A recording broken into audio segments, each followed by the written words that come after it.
ได้คุยนะเพิ่นอยู่บ่โทรก็โทรเฟซเพิ่นโคเฟสหน่วยโทรศัพท์แม่เด็กเว้นไทยรีบ่มาเลยเพิ่น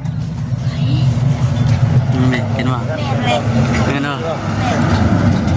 ชื่อใดเนาะชื่อเนาะแก่จังวะแก่อย่างเด้เนาะแซ่ยังหุ่นเต็มเลยเต็มรถอยู่หวยมาเพื่อนเจ้าจักฮะแม่หวยเห็นบ่หวยยังฉันจะไปแล้วจักเห็นเอาไอ้เตียงก็ไอ้เตียงก็ขึ้นมากขึ้นกันไปจักจริงจัง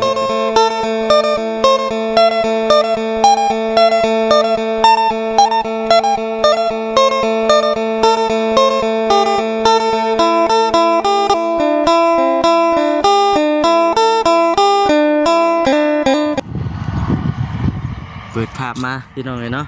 อยู่เข้มทางเหมือนกันรถแลนด้วยหล่าอยู่มีแต่เศษแก้วพี่น้องเปิดระวังเรื่องมาหน้าด้วยจากเมื่อนี้พี่น้องเนาะได้เดินทางมาอยู่ที่บ้านน้องบุญทวีเด้อพี่น้องเด้อเนาะพาFCเขามาเยี่ยมยามเมื่อก่อนว่าฉันไม่ได้มากก็ที่ว่าโดดพอสมควรพี่น้องแดดช่วงยามแรงพี่น้องเลยเนาะช่วงยามแรงมันแดดครับพี่น้องเลยเนาะก่อนอื่นกาทักทายสบายดีเด้อพี่น้องเด้อเนาะ FC กันเบิร์ดสุขคนพี่น้องเลยพ่อกันคือเก่ากับเบาค่ำเมื่อนี้ก็ได้เมื่อนี้ก็มาเดินทางมาไกลพอสมควรอยู่เดินทางมาฮอดรถผู้หันจอดรถผู้หันพี่น้องเลยโอ้ยังนะ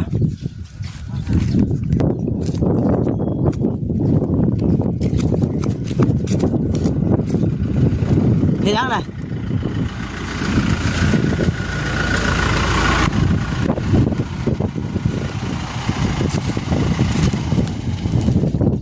เฮ็ดยังนะเฮ็ดยังคนกลุ่มเนี่ยมันถือยังไงจังหวะมันคือสีเปย์โอ้เปย์ข้างนั่นถูกเนาะทิมคอนตัวนี้เนาะพูนข้างตีหลังพูนก่อนว่ามันเหยียบอะไรเชื้อป่ะครับส่วนตกใจว่าเราขัดแปลงก่อนนี่นะ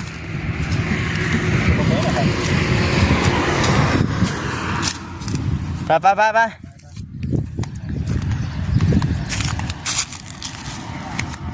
นี่พี่น้องเห็นเนาะ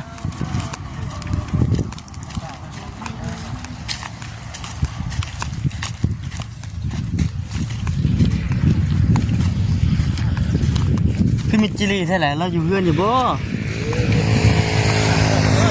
ฮะพี่เต้พ่อใหญ่เราจะนอนอยู่อู่คนเดีโอ้ประเทศเพื่อน2 ชั้นบ่เนี่ยเนาะสาวมากครบเลยพี่น้อยเนาะจากต้นบ่นะ14สาวเอาปีกไปมีป๊อกทำไงป๊อกกระมีทรงโมเดิร์นจ้ะสบายดีเด้อเฮ้ยบุญทวีอยู่บ่เนาะชีวิตจีแท้เจอกันอีกแล้วแอนด์บาร์นี่เนาะเราเห็นยังเพื่อนบ่อยู่เนาะเห็นยังนะชื่ออยู่นี่บ่จือตื่นมาแบบเห็นหน้าแบบงงเลยเนาะเห็นยังอะไรนอนพักผ่อนสบายดีเด้อบ่ฮ้อนบ่ไปนอนอยู่เบ็ดให้เนาะเบ็ดบ่ซองบ่นอนอยู่ห่มอยู่แล้วก็ได้เนาะมื้อนี้บ่ได้ตื่นมาแบบงงมีเพื่อนมาหามันนี่ฮะยังบ่ทันมีไปหาใครบ่จันบ่ตาบ่เวียนคือว่า2 คนเนี่ยยังมาเจอเนาะกันมาทีเดียว2 เทื่อนี่เนาะไปรอของเธอก็ตอนใดเนาะเจ้าหน้ามันบ่ นี่เนี่ยเสือ ชื่ออยู่เราก็ได้ ไม่น้องคนยังจำชื่อก็ได้ชื่อจินตนาเนาะน้องเนาะ บอกคำวันนี้บอกหน้าอ่า ข้าวกินน้ำเหมือนกันเนาะ กินแล้ว กินยังมัน กินกับปิ้งไก่ โอ้ กินไก่เชโน่ป่ะ ปิ้งไก่ขาไก่เอง โอ้กินไก่อันเจ้าเลี้ยงเองนี่บ่ โดย กินไก่เชโน่นะ เก็บกินไก่ชะโนูนะติ คืออยู่ห้องคู่ไปนั่งอยู่พุ่น หมักไก่มันแดด มันแดดบ่หลังน้ำพอนุ่งเงามันสิดอกกลางคืนก็นอนอยู่นี่แหละ ดอกยาอะไรจะ ยาอะไรไปได้ไหน เดินในประตู เป็นไรคือว่ายาอะไรบ้านี่ ยาข้าเจ้าเด็กน้อย เอ้า อืม อยู่ทั้งนี้ก็เขาก็ชาขึ้นบ่ โดย มีคนเคยเอาไปแล้วบ่ยังอยู่แต่ว่าเขาชาเนาะ โดยเมื่อวานในเขาคิดว่าบ้านในบ้าน เมื่อวานนี่เขากี่ตัว เขาเจอผ่า ดีแล้วน้องดีแล้วเขาไปนอนน้ำประตูพุ่นแหละ เขาบอกว่าไปน้ำอ้ายบ่เขาพากันแหลม โอ้ เขาตัวเจ้า บอกตัวหมู ตัวหมูเขามาขายเสื้อผ้าแล้วเขาว่าไปน้ำอ้ายบ่ติ โดย แลน กับกันแก่แหลม ดีแล้วเขาไปนอนน้ำประตูพุ่นแหละ ถ้าว่าสินอนอยู่พี่แต่พอตู่ให้เขาไปนอนน้ำลาว โอ้ เรา เนาะ เป็นห่วงเนาะอันตรายพี่น้องเนาะ อีกอย่างช่วงนี้ก็คือว่าอะไรเนาะ มีข่าว เขาก็เซฟเขามาลาย ไปเห็นอยู่ในข่าวเสียในเฟซในอย่างก็เห็นแบบมีว่าจะเป็นน้อยแน่เลยข่าวกันออกมาเนาะเสียมัน อย่างนี้เนาะมันก็ มี ต แต่ อนคืน ตะเวนมาออกมาพี่พูดแล้วเข้าไปนอนน้ำประตูพูดเลยเนาะ เป็นอะไรเรื่องเพื่อเรื่องชานเจ้าเป็นไร นอรี่ยังบอกว่า อ๋อทางไอรียังพัฒนามาอยู่ หน่วย มีข่าวดีเข้ามาอย่างแน่นะ ฮะนั่งบอกพี่ไม่แต่มาเรื่องงอทมดิน ถมดิน หน่อย อืม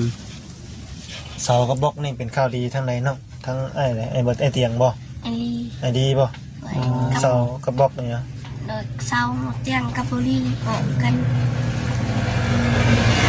ดีใจน้ำเนาะทั้งน้องเพิ่นกับมีเข้ามานิดหน่อยทั้งเพิ่น แต่ว่าคือปัจจุบันนี้บ่ได้นอนอยู่นี่แล้วเนาะมีแต่ตอนเว้น ถ้าโพลิโนนอยู่นี่ ได้จังมือเลยเนาะ 3 มื้อไปนอนอยู่นี่ได้3 มื้อแล้ว โดย ในใจตัวเองนี่อยากนอนนี่อยู่ติ โดย แต่ว่าทั้งประตูเพิ่นบ่ให้นอน โดย เพิ่นก็เป็นห่วงลูกหลานและยังน้อยอยู่เนาะ แม่ บ่กล้าปะอีกอย่างช่วงหลังๆน่ะก็ยังบ่ได้มีข่าวเด็กน้อยหายเด็กน้อยเสียเด้แต่ว่าพอช่วงนี้มาบัดว่าข่าวอันนี้ขึ้นมาหลายข่าวมันเป็นห่วงเด็กน้อยว่าซั่นเครื่องของได้ป้าไว้สิได้ติ โดย เมื่อกลางคืนก็ล็อกไว้สิได้เนาะ โดย อ๋อ ต้นสามาของบริเฮียไปเสียบ่ ออก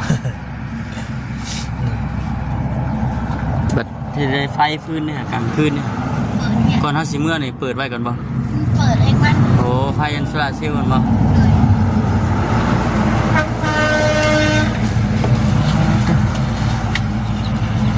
โดย พี่น้องเนาะมือลมๆนั่นเป็นจังไดเฮือนบ่ได้เป็นจังไดบ่ บอก ฮะ มันล่มแห้ง เย็นวะสิดอกมือที่ว่าฮะ คนบ่มี มุ้ยฝนเลย เจ้าก็อยู่นี่บ่ โดย โอ้ ล่มกับบ่มี เนาะบ่มีเอ้ามันอยู่ทางพุ่นคือว่าผลึกเด้เนาะ วันนั้นหากระตกข่อยนึง อยู่ว่าลมแฮงมืดครึมๆ2มื้อที่ผ่านมาได้เป็นอะไรซั่น มันบ่เป็นหยัง บ่เป็นหยัง มันบ่มีฝนมีแต่ครึม มีแต่ครึมๆมาซื้อติ ๆหน่อย นี่แหละพี่น้องในเฮือนชานเราก็ได้เนาะเคลื่อนมาเฮ็ดอยู่เฮ็ดกินก็แม่นไปเฮ็ดอยู่หั่นกลางค่ำกลางคืนก่อนสิเมื่อก็ปิดไฟหมอดไฟคักก่อน โดย จังได้เมื่อว่าซั่นติ โดย อ่า เขียนว่าแคมทางสำเนาะคันสิทางประตูเพิ่นก็ให้เงินนอนอยู่นำก็ถูกอยู่พี่น้องเนาะแคมทาง ไกล น้องเพิ่นก็ยังน้อยเนาะ ไกลบ่จังนี่ไปเมื่อบ้านเพิ่น สี่ลัก ชีรักพุ่น ครับ ไกลเติ อันตรายเด้เดินทางเนาะนิดหน่อย2คนครับปัสจะไปนั่งชมว่าเจ้าบ่ฮ้อนบ่ ว่า ยันว่าแดดมันส่องเนาะ นั่งอยู่นี่ก็เย็นอยู่ติ โดย นี่แหละพี่น้องเนาะก็เลยพากันมาเยี่ยมมายามน้องมุทวีช่วงค่ำๆแรงๆก่อนว่าซั่น เจ้ามาแต่บ้านบ่ แม่นมาแต่บ้านพุ่นแหล้ว ได้มาจากบ้าน มาแต่บ้านพุ่นแหล้วพุ่นบ้านทั้งของไอ้เตียงพุ่นแหล้วบ้านเดียวกัน โดยบรียังบ่มา ผมกินนี่เห็นตามหลังมาอยู่ผมกิน บรีบ่ เห็นตั้งแต่พันยุ โดย คนน่าสิขึ้นมาพี่แหละ จะมีข่าวดีอยู่จักเด้มื้อนี้น้องบุญทวีถามหาแต่อาลีนี่เนาะ แล้วเราว่าเราสิมา แล้วว่าเราสิมา โดยมึกนะ อื เมื่อ ม ก่อนนะ พันยุสิขึ้นมาอยู่ดอกหน่อยเพราะมันไปทางไหนดุอยู่ แม่ คนละคน โอ้เจ้าหน่อยก็แวะแล้วนี่เจ้าเพราะว่าเฮาขึ้นมาขึ้น เห็นหน้ ตามมาเลยตามหลัง ทางไงเพิ่นตามมาแล้ว ก็ให้ทาง FC ได้รุ่นอีกแล้วสิเนาะมีข่าวดีอย่างนี้ น้องบุญทวีอันหาอันนี้เรื่อยแท้ว่าซั่นอันนั้นพี่น้องใครยีดอกเนาะเดี๋ยวว่าไก่กาได้บ่ได้เสียบ่ได้เฮียบ่กลางค่ำกลางคืนมา คลายแล้วมันติด ฮะ มันโหดมันเป็นแบบ ทอด โอ้มันยันติดเชื้อบ่ โดย ก็เลยไปขายติ โดย บ่ได้มีกว่าลายว่าล่ะมัน พอคลายมันเลย ขายของน้ มันแบบเงินหลุมมันติดเลยแล้วเขาเอาไปขาย อยู่ลมพ่นก็มีอีกบ่ เงินหลุมนี้ โอ้เด่น เนาะ เพราะว่าเชื้อไก่ติดผากเนี่ยมันติดง่ายเลยพี่น้องแบบว่าเขาชื่อปิ้งไก่ปิ้งกามากินกระดูกกระเดี่ยวเขาถิ่มไปซ่าๆเนี่ยมันติดโลดอันนั้น โดย ไปชั้นไหนไก่ เยอะที่มันติดถั่วบาทเลย ถ้าเอาไปขายมัน เอาไปขายใช่ติในเงินเฉย ได้พวกตัวดีสี่ ใครกลัวปล่อยมันติด หกตัว450,000โอ้ โล75ขายเป็นโล เลย โอ้ ใคร ถือก ลัว ว่า ปล่อยมันแบบมันติดเลยน้องเนาะ เลย กลัวติดมันสิถิ่มไม่ซื้อพี่น้องเนาะได้เสีย ขายบัดได้เงินพอได้ใช้อยู่ซั่นติ พอได้ซื้อข้าวนะซื้อข้าวซื้อน้ำเนาะน้ำกินเจ้าก็ซื้อนั่นแหละ โดย ไปเอานี่ได้เชิญนี่ เขามาส่ง โอ้น้ำดื่มกาหมากสมผู้ น้ำดื่มเพิ่นพี่น้องเนาะ คือว่าการทอดโยมไปเนาะการทอดโยมกัน ว่าว่าจิตก่อน แม่ปลาจิต วาดรับมา ว่านี่กันมาว่าในบ่าวบริมาใช่ไหมวาน ไปดอง แม่ เห็นโยนทั้งคลิปไอ้เพิ่นเห็นเพิ่นมาหาเพิ่นมาหาทั้งน้องบุญทวีเพิ่นมาสั่ง วิทย์ว่าสีมามือเช้าคนเลยแต่ว่าก็คือเอาได้เนาะอันน่ะผลกระเบียกพี่กระเบียกแน่แค่รอดเลยพี่น้อยเนาะก็เลยมีโอกาสผมเลยกลับ เมีย มา ขาย อยู่บ้านเขาได้ดองลายอยู่ป่ะ ว่า ฮะ เมื่ออื่นดอง ไปกินซีนบ่มือ ไป ไป ไม่ เออ เขาจะเข้าในบ้านจักมุ่งหน่อยเข้านอนบ้านค่ำ คำเจ้านายคือข่าว 4-5 โมง5 โมงพอไก่ฉันเนาะ4 ลักพี่น้อง คัน 5 โมงกับเขา เ เมื่อวานนี้เขา5 โมง คันจะขี่รถ พอด5 โมงครึ่ ขี่ ง รถ หอถามมงคล มอเตอร์ไซค์น้ำประตูเนาะ เลย ขี่ยางโอ้ยเคยย่างอยู่บ่ล่ะ เคย เคยย่างไปอยู่ติ เคยอยากแต่ เดี๋ยวมายังบ่ได้อัน แต่เธอมีงานบุญเขาอยากไปอยากหลับไป อย่างรับไปเลย เลยไก่อยู่ นอนอยู่หน้านี่แต่ว่าเขาไปดินบุญอยู่พุ่นตะกี้นะ และไก่เคยไปต่อเคยก็หอดอีกเอาหอดอีกเขามาถามมาเนี่ยขี้น้ำมัน มั นะ นอยู่เรื่อยแล้วก็ใกล้เนาะจะอยู่เฮือนได้อยู่ในเฮือนมีอยู่จะคนอ่ะ อยู่ในตู้ อยู่กับแม่ตู้ บ่ได้เป็น4 คนกับเจ้าบ่ล่ะ เลย กับน้องแน่เนาะ เลย ทางแม่ได้ติดต่อมาอยู่ว่าเพิ่น ที่ซอยอยู่ คุยเพิ่งไปได้เพิ่นสิมา โ ยังบ่ฮู้ ยังทันฮู้หาเงินหาค่ำก่อนสันติ โดย มีแต่ว่าสู้ๆก่อนเนาะ แม่นเดี๋ยวอดทนสู้ไปก่อน ฮู้แต่บอลอยู่ ฮู้แต่บอลอยู่ โดย อืมเพิ่นอยู่กับพ่อใหม่บ่ได้ โดย คนไทยบ่พ่อใหม่ โดย อืมได้คุยนะเพิ่นอยู่บ่ โทรก็โทรเฟซเพิ่น โคเฟส โดยโทรศัพท์แม่ เด็กเว้นไทยรีบ่มาเลยเพิ่น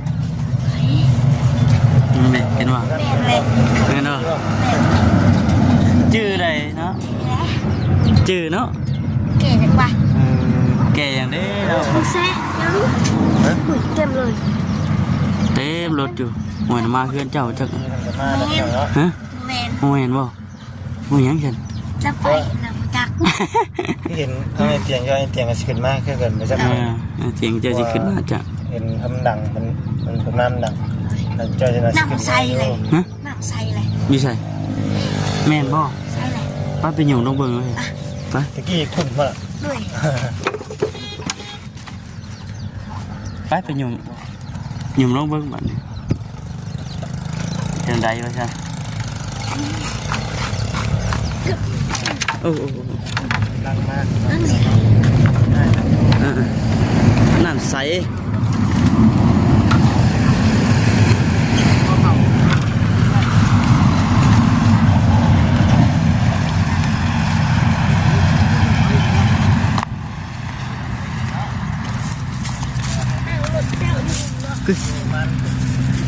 สบายดีนะตัวเด้อสบายดี รับรับ ต้องนอนพักเลยเนาะนอนอยู่ผมครับ ตาแล้วก็พ่อเมียประตูนั่งเ ใส่ขึ้นดอกคนว่านี่เนาะ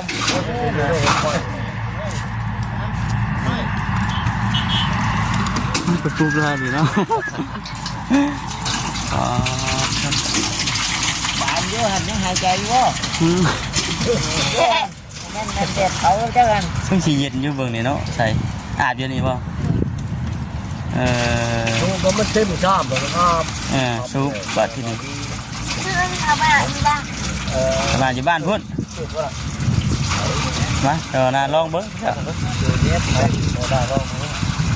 ลองเด็ด จักเม็ดก่อนนี่นะ30 เมตร ได้อยู่ไหนจักหนองไว้เพิ่นขัดไปพ่อเพิ่นเล็กได้เน่นาครับเลย เนาะ ใหญ่เลยเนาะรบกวนเพิ่นได้ไหมโอ้หัวเราตำต้นไม้ขึ้นให้เนี่ยเยอะดอกกันไม้เบิ่งก่อนสบายดีกันไหมยินดี เย็น เนาะ เนาะ เอาไปชอบเหมือนยินดีนี่พี่น้องจะหาข้างนอกอากาศมันร้อนแล้วนี่ อาบไหมอาบไหม ว่าเสียผ้ามาเดี๋ยวมันหนามันในก็จะเสียผ้ามาครับพี่แหละแลดเนาะขึ้นชอบ